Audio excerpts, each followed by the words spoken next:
mais terrível de todos os males, a morte, não significa nada para nós, justamente porque, quando estamos vivos, é a morte que não está presente. Ao contrário, quando a morte está presente, nós é que não estamos. A morte, portanto, não é nada, nem para os vivos, nem para os mortos, já que para aqueles ela não existe, ao passo que estes não estão mais aqui. E, portanto, a maioria das pessoas ora foge da morte como se fosse o maior dos males, ora a deseja como descanso dos males da vida. O sábio, porém, nem desdenha viver, nem teme deixar de viver.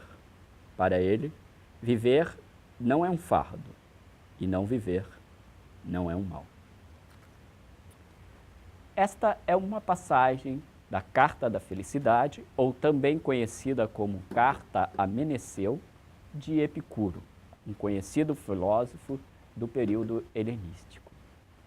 O que este filósofo está nos apontando?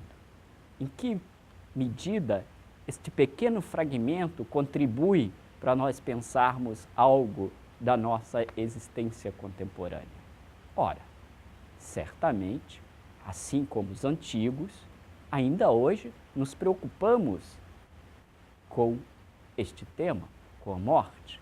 Muitas pessoas, como a própria passagem lida, ainda vivem, ou melhor, não vivem, porque se preocupam demasiadamente com a morte. Epicuro está nos dizendo que não há como, ou não há que se preocupar com ela. Por quê?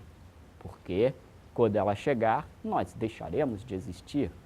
Nesta medida, se nós ficarmos aqui, nesta vida, pensando constantemente sobre a morte, nos angustiando e muitas vezes ficando triste em função disto, estaremos morrendo antes da própria morte chegar.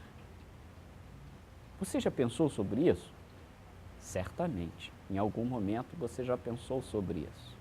Então, esta é uma pequena contribuição da filosofia para você ir mais além. Certamente, o fundamento de Epicuro é um pouco diferente dos nossos de hoje em dia. Epicuro é um filósofo atomista. Nesta medida, para ele, a morte e a vida são o mesmo de um conjunto maior.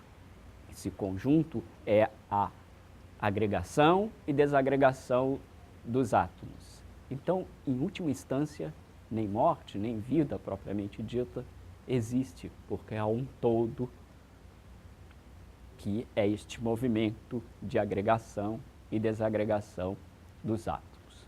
Hoje em dia, alguns entenderiam isso como um tipo de materialismo, embora não seja um termo muito adequado para pensar este tipo de filosofia. Então, esta é a nossa pequena lição de hoje, pequena lição filosófica de hoje.